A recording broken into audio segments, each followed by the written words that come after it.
Today, we're going to go over the most comprehensive MicroSaaS 101, how to build one, what that looks like, examples. I'm going to give away some startup ideas. I'm going to talk about growth flywheels. I'm going to talk about user journeys. I'm going to talk about the playbook. This is something that people charge tens of thousands, if not more, of dollars for. But today, I'm going to give it away for free because I couldn't find anywhere on the internet where it was in one place.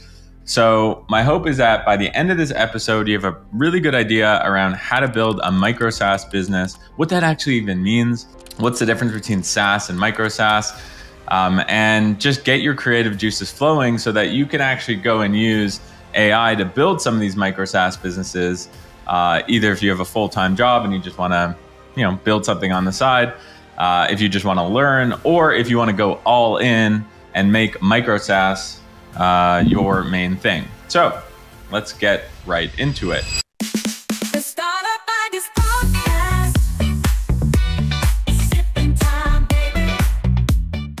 So, the first question is, what is a MicroSaaS?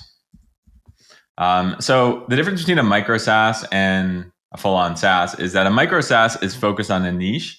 So the target is extremely niche. Think of Salesforce. It's targeting basically everyone. A MicroSaaS is a particular niche audience. And it also has a niche product. Like it's just kind of a feature of a feature.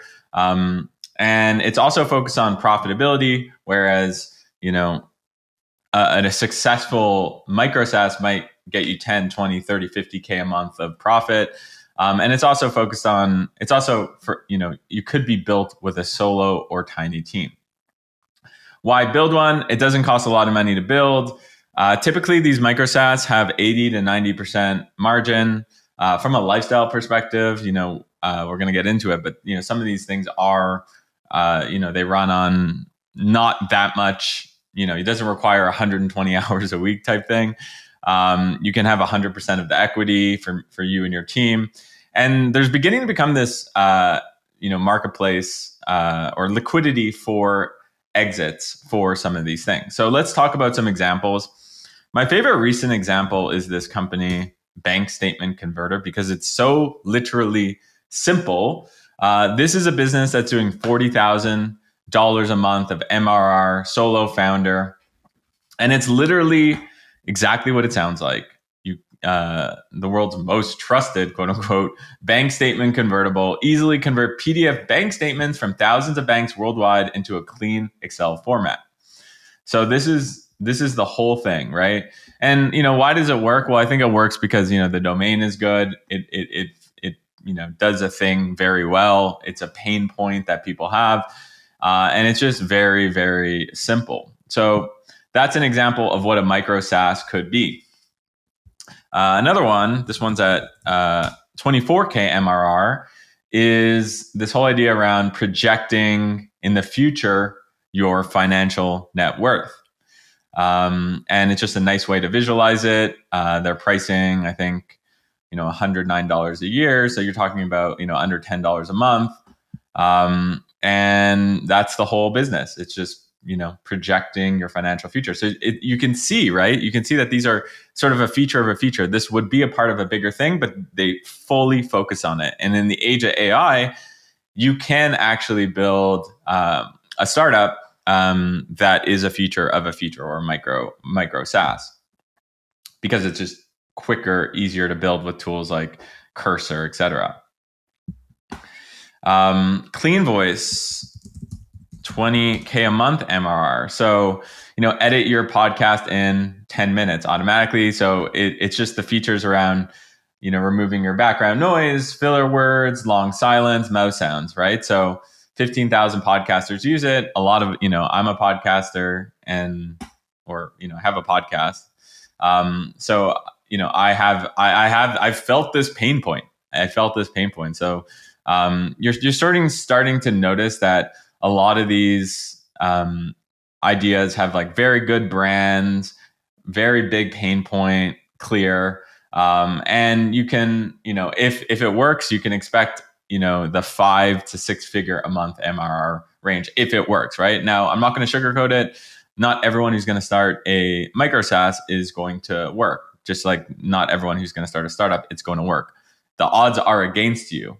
But if you stick with me to the end of this, and if you actually ship products and you learn, it's going to increase your likelihood of success as you see what works and what doesn't work.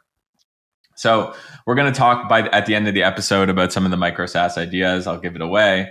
And I've been thinking about what makes the growth flywheel of a successful MicroSaaS. And I've summarized it into this.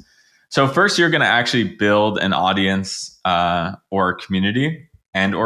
So for example, when we first started boringmarketing.com, it was just a Twitter account where we talked about automating marketing with AI workflow and agents. And over time, we built the business around it, but it literally started off as a X account. So you could do the same. So you can start by building the audience and community. From that, you're going to learn about the acute pains of that audience and community. From that, obviously you're going to build something. You're going to build the startup, right? And then it's going to generate some word of mouth. You're going to start creating recurring revenue. And then you're going to reinvest that recurring revenue into the audience and community, right? So you're going to do things like IRL events. You're going to do things like promoting posts that work. For example, maybe this post worked a lot. You can see it got 2,000 likes. How do you put paid ad against that and then get people to sign up to your startup? That's, in summary, exactly how to think about the growth flywheel of your MicroSaaS. Real quick, I need to tell you about something that's helping me sleep better at night as an entrepreneur. I was running multiple companies with money scattered everywhere, zero spending visibility, and making growth decisions pretty blind. I knew there had to be a better way, and my friend told me about Brex.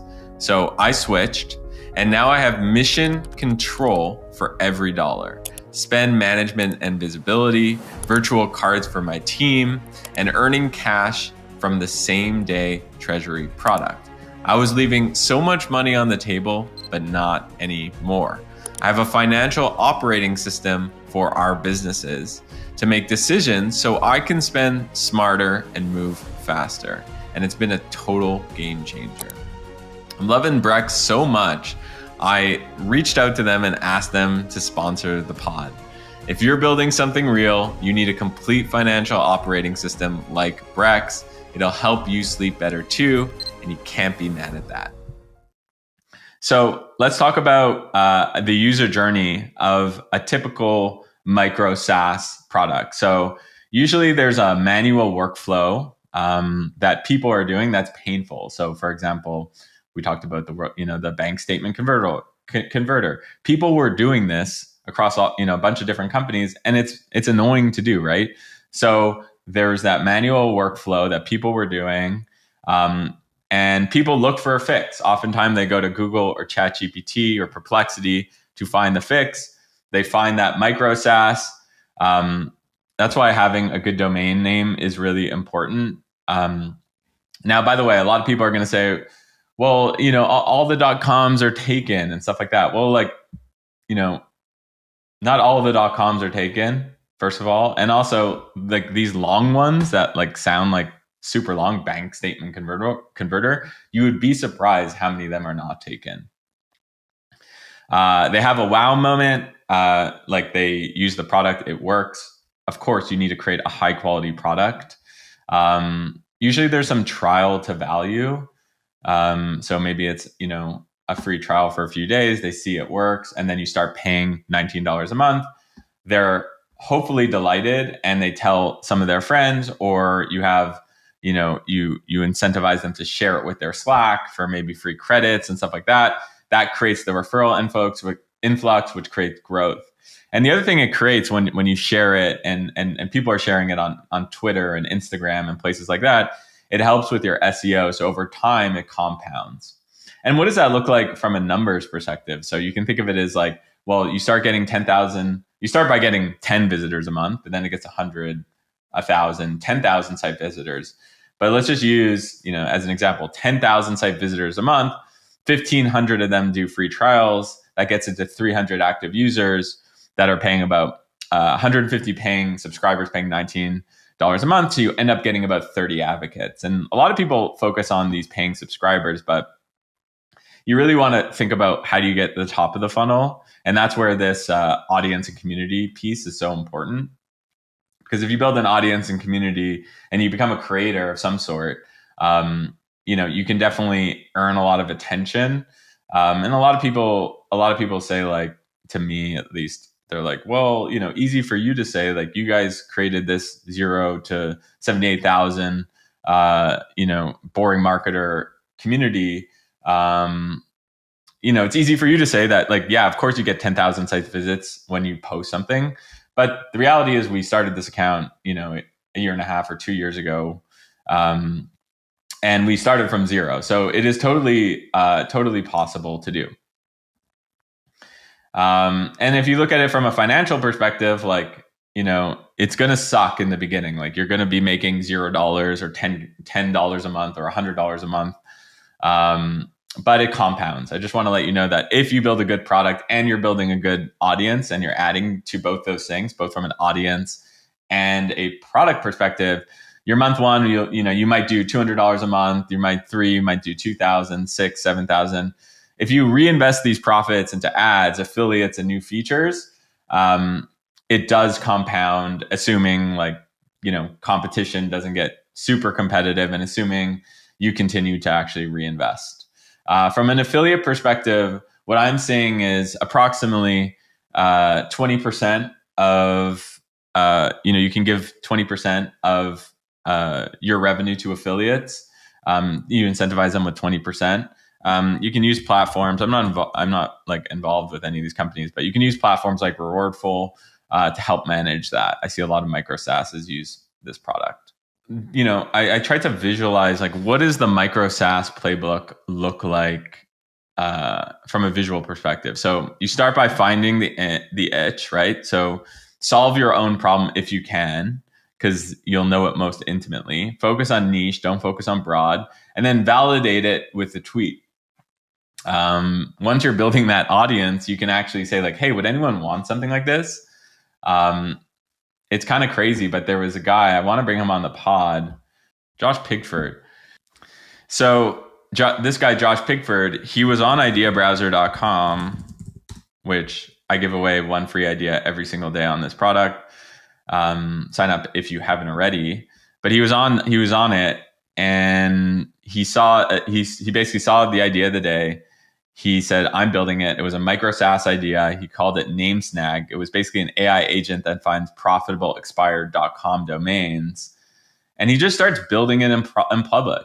And it just, like, it went completely viral. He says, saw Greg Eisenberg's post yesterday, sighed, realized I was going to have to build it. Woke up this morning at 4:30 a.m. As I do, started building. 12 hours later, we're live. Say hello to namesnag.com and snag a killer domain for your next idea. And then he says, how long until the first dollar comes in? And it didn't take long, 1 hour. That's long. Then he goes, I think he says, then it goes to $1,000. Make that $1,000. And that was just a few hours. So it just, when you're building in public like this, like, people are rooting for you.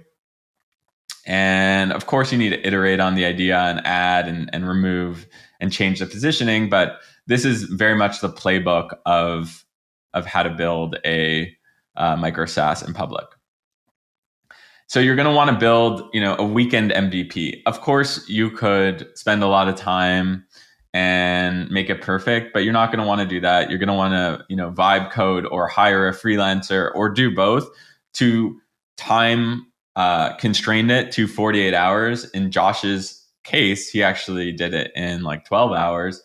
But I think that for most of us, 48 hours is a good amount of time.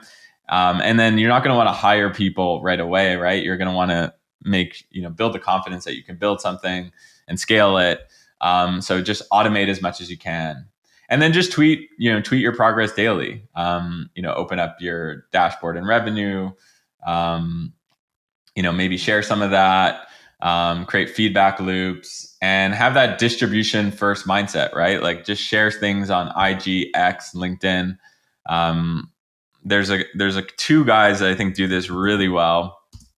So this guy, Yoni, he every day he just posts, day 415, day 414, day 413. And he's just talking about his startup journey. And sometimes it's good. And sometimes, self-admittedly, he's just like, I'm just going to do my daily video. And he just talks about whatever he's learning in the arena. And it got him to 76,000 followers just from doing that. So it's totally possible. There's also a guy named Jack Fricks, who does a really good job. I've had him on the pod before, where he does a similar thing where he just, he basically just talks about what he's learning from, it started off in his mom's basement, but now he's making $20,000 a month from his MicroSaaS. So I think short form is super, super smart to do.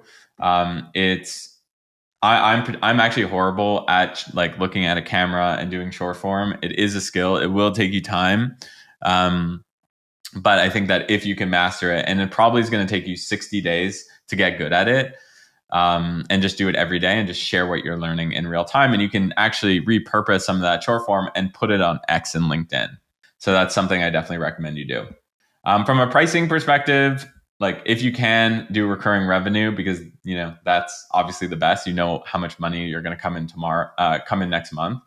Charge from day one. A lot of people create free products for their MicroSaaS because they don't feel confident in it. I would say charge from day one. You can always do discounts over time, and then kill churn with value. In the beginning, you're going to have a lot of churn.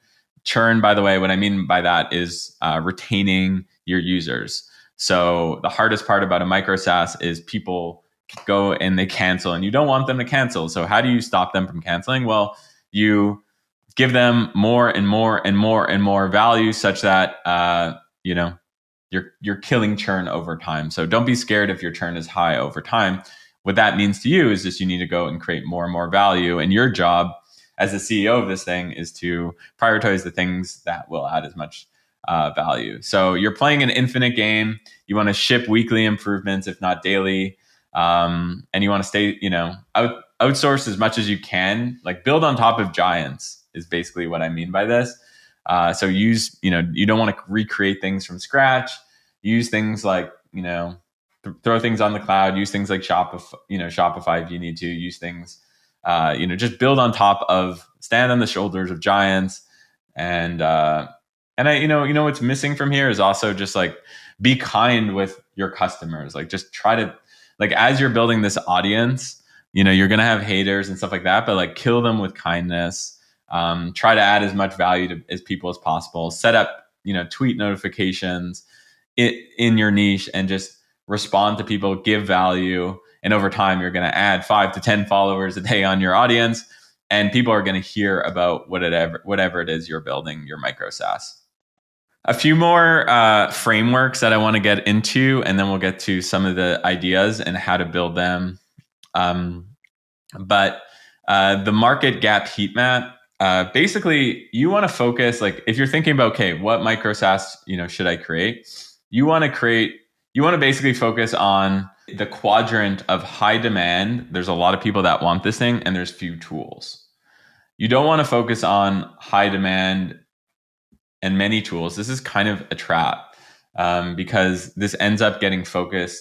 It gets bombarded by VC-backed startups, and then you have a huge churn problem, and it's just hard to earn attention. So I would say like try to focus initially on high demand, few tools, and then over time, like you can expand your product. Like for example, the bank statement converter guy can go and expand into other conversions, not just bank statements, and then he can go into a more high demand area. But initially, it makes sense to go into a high demand few tool area. You can use tools like Google Trends to find out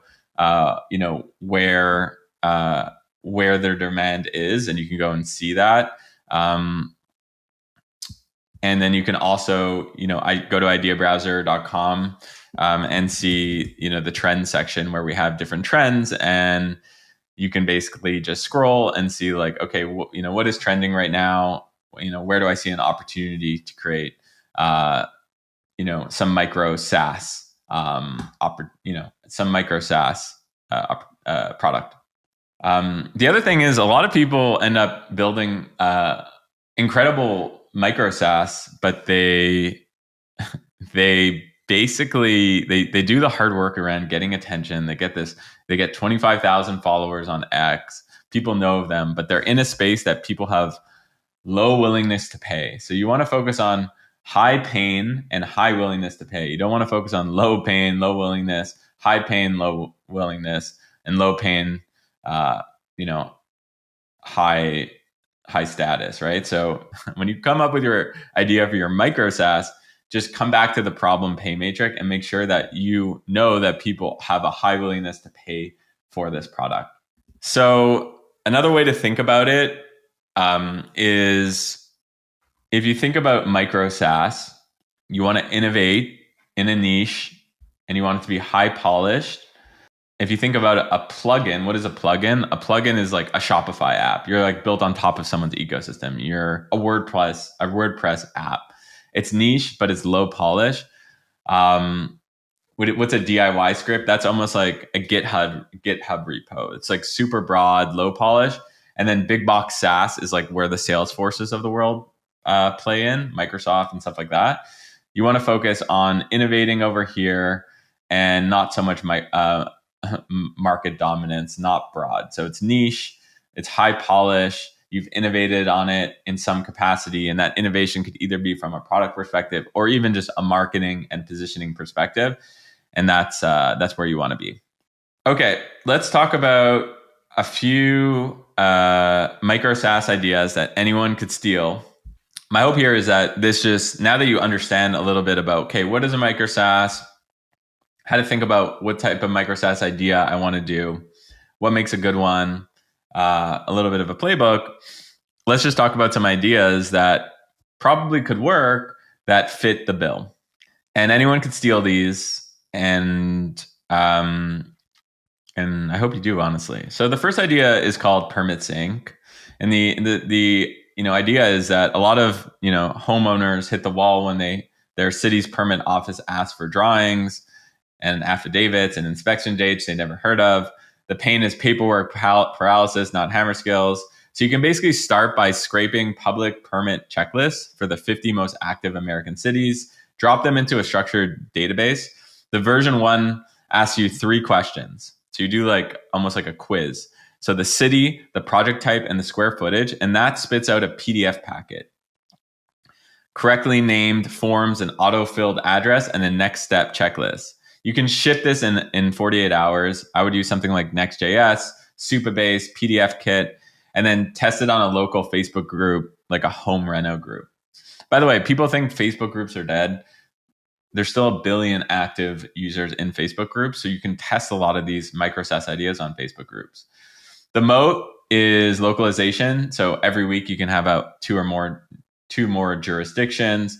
You can integrate edge cases like the San Jose wildfire compliance forms, etc. And you can price it for like $99 one-time fee for a project, plus maybe an optional $19 a month SMS status line.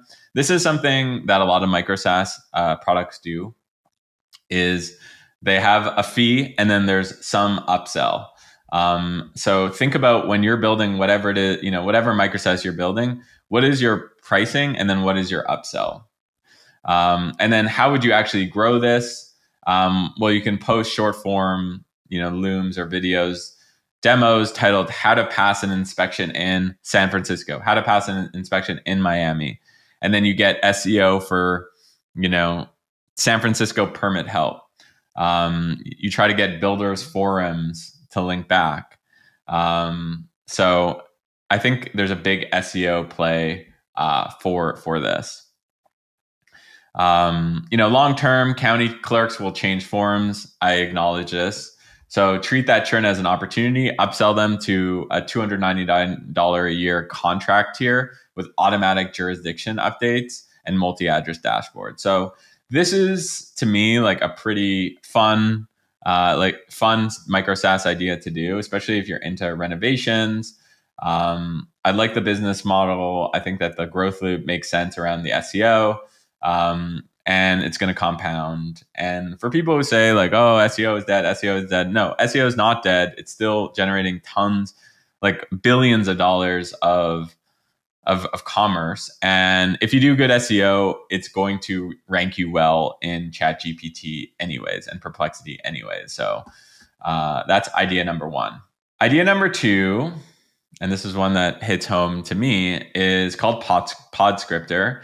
So podcasters burn 2 to 3 hours at least per episode polishing show notes and clipping TikTok teasers. So basically like 60-second teaser clips. So the wedge is every RSS feed holds enough metadata to automate 80% of that grunt work. So you build a web hook that triggers on new episode publication, pipes audio into a diarization model, titles each timestamp, and then feeds the outline and punchlines into a text to video template, captions and B-roll. So, you can ship an MVP targeting Anchor.fm users, which are Spotify users. They drop the RSS URL, get a Google Doc, and 3 MP4 vertical clips in a Google Drive. Obviously, it has to be high quality, right? But I would use something like this. And how you monetize it, you make the first episode free because you need to show value. And we talked about that earlier. You want to show value early on. But then, $29 a month up to 8 episodes, and then you can go usage-based beyond. So I included this idea here because I think usage-based as a business model for MicroSaaS is going to get more and more common. And it depends on what you're building, but you might realize like MRR or recurring revenue monthly just might not make sense for what your MicroSaaS idea, but a usage based might be the wedge to get a lot of people to use your thing. And you can use ChatGPT and you can use Manus and you can use Perplexity to do financial projections to see if it makes sense, like with your cost and stuff like that. But I anticipate that usage-based is only going to get more and more popular and something that a lot of you should look into. And then, from the growth engine perspective, the OMG, here's my free clip tweet is your growth engine. So you embed a tiny watermark in the bottom right. You integrate it with Descript, Riverside, and CapCut marketplaces for distribution. And you do a weekly leaderboard, top podcast that gains 10K views using PodScriptor. And that drives FOMO.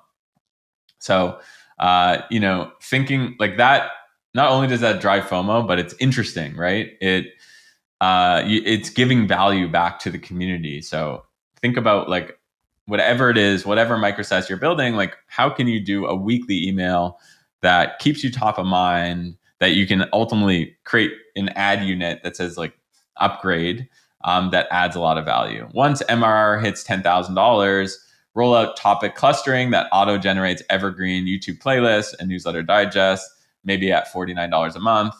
And you probably could exit this business at a 4 to 6x ARR. Okay, maybe it's 3x, maybe it's 7x. But in that range, I think that a lot of the vertical specific tools like, a Vimeo, which is publicly traded, CapCut, et cetera, would buy something like this. Idea number 3 is called SpecSheet. So this is a bit of a more boring idea than, in my opinion, the first two. But listen, bank statement converter was boring too. So, and it's making $40,000 a month. So sometimes you got to be boring. So the idea is this: B2B buyers go through these long PDF spec sheets. Sometimes they're like 30 pages, hand copying line items into an Excel grid to compare chips, APIs, or SaaS tiers. So, and this is happening. It might not happen. You might not think it's happening because you work at a startup or something like this, but in big companies, this is happening all the time. And the large pain point here is there's decision delay. So if you can build a drag and drop uploader with 3 competitor PDFs in a sortable web table, you can use something like LangChain and Taboola to extract fields. Then you normalize with a synonym map, throughput, for example, versus requirements. that is going to be so valuable for people. You can use Next.js, Supabase, Cloud Run Worker to go and build this out. And the first version, you obviously want to be a super tight scope, like compare feature flag platforms, and then landing page seeded with 3 public PDFs. And founders and executives and leaders of companies are just going to feed this product more and more PDFs, and every upload improves your synonym map. So it's another reason why I wanted to include this one is you might have a data moat with your MicroSaaS. So, and I love data moat businesses right now. So if you can think about, ways to get more data, make the experience better, then that's going to help you with your churn problem later on. Pricing, you can do something like $49 a month. Now let's talk about growth. So, people love slides, especially in the corporate environment. So you can do a copy to keynote button that renders a pretty 2-column comparison with your logo footer. Every deck shared in a board meeting is another backlink. And then the long tail SEO, for example, Launch Darkly versus Split in 2025 is yours within the quarter. So something like this could get to 20K MRR. And you can, I actually think, can get a lot, bigger. For later, you can resell the anonymized aggregate stats via an API. So you can say like, oh, you have this data around, okay, 70% of feature flag buyers choose usage-based pricing. That's unique data that someone would buy. And I just tweeted about this also, like this whole movement around paying for data. I talked about Cloudflare. They just launched pay per crawl. Websites can now charge AI crawlers for scraping content. So I think you're just going to see more of this over time. So I'm particularly interested in MicroSaaS that have this data advantage. And I think, by the way, people are going to buy businesses just for their data. And that's another opportunity. Like you can go and buy, if you can buy a MicroSaaS with data, maybe they're going to value it at 2x ARR or 1x ARR. But if you can sell the data, you can increase that ARR pretty simply. We're going to go through 2 more ideas. Idea number 4 is CartSaver. So Shopify stores lose 70% of carts. There's all these generic complete purchase emails. But what if you had 11 Labs, which is the voice AI cloning, and you use Canva's API to auto-record a 30-second personal video for any cart more than $100. So the app grabs the shopper's first name, a product shot, and a founder's voice with an MP3 overlay, which is so cool. And it's like, hey, Jane, noticed you love these sneakers. Here's 10% off. Link below. And it's a video. You can even say like, hey, this is an AI generated version of me. But I still think it's really cool. And there's an arbitrage opportunity to do this. This would crush. So you create a Shopify app, using Rails and S3 that triggers on checkout and update webhook. It renders WebM with FMPEG and emails via Shopify's marketing API. So you can do something from a pricing perspective, do like 1% of recovered revenue. And then how you would grow this thing is you just create a Twitter account, an X account that's all about growing. It's all about like abandoned carts and growing revenue. And then you do a lot of like side-by-side A/B graphs around how people increase conversions. And then the last idea, which I grabbed from ideabrowser.com, is called GrantGuru.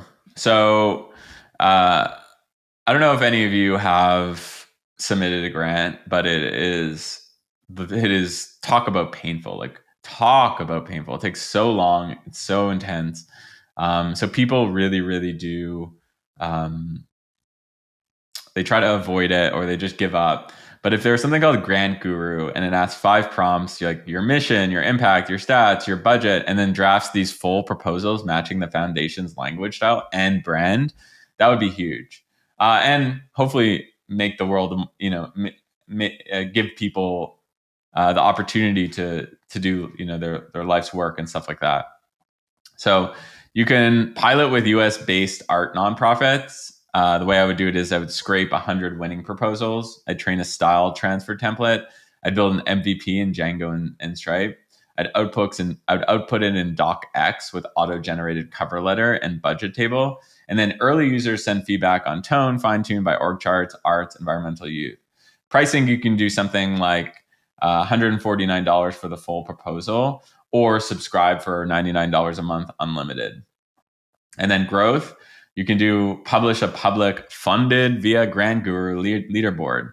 Foundations love success stories and applicants trust proven track records. There's also, like, no one talks about these stories of how they get these grants. So if you had like a Twitter account that showed this, I think that would be really interesting to people. And then you can run webinars with grant coaches, and then they become affiliates earning 20%.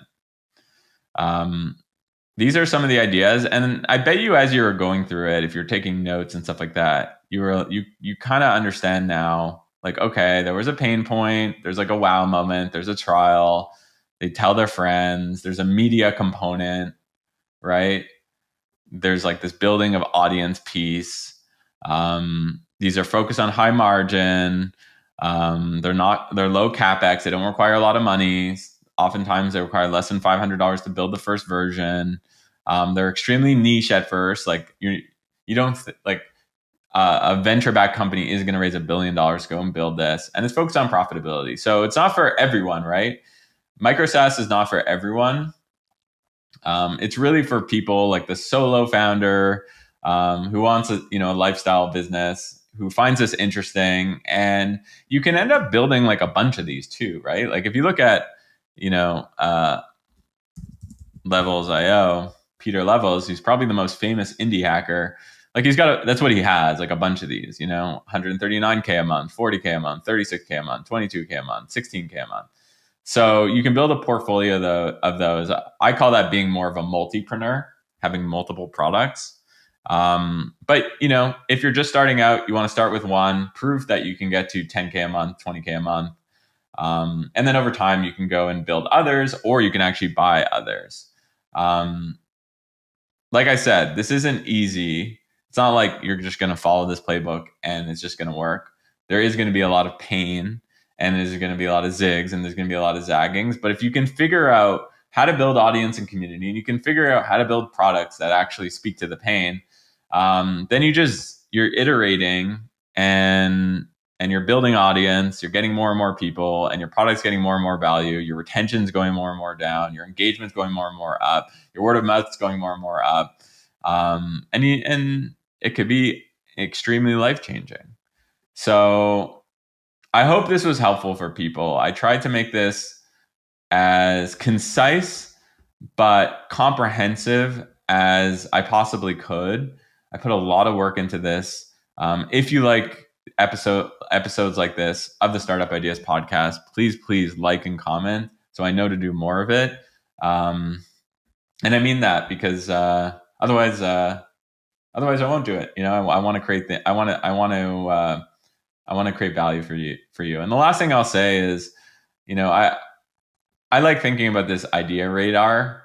So I think that if you're building a startup idea, there's the passion on the left hand side, and then you have monetization on the potential. And sometimes, like, what you're passionate about does have monetization potential, but usually the sweet spot is somewhere in the middle.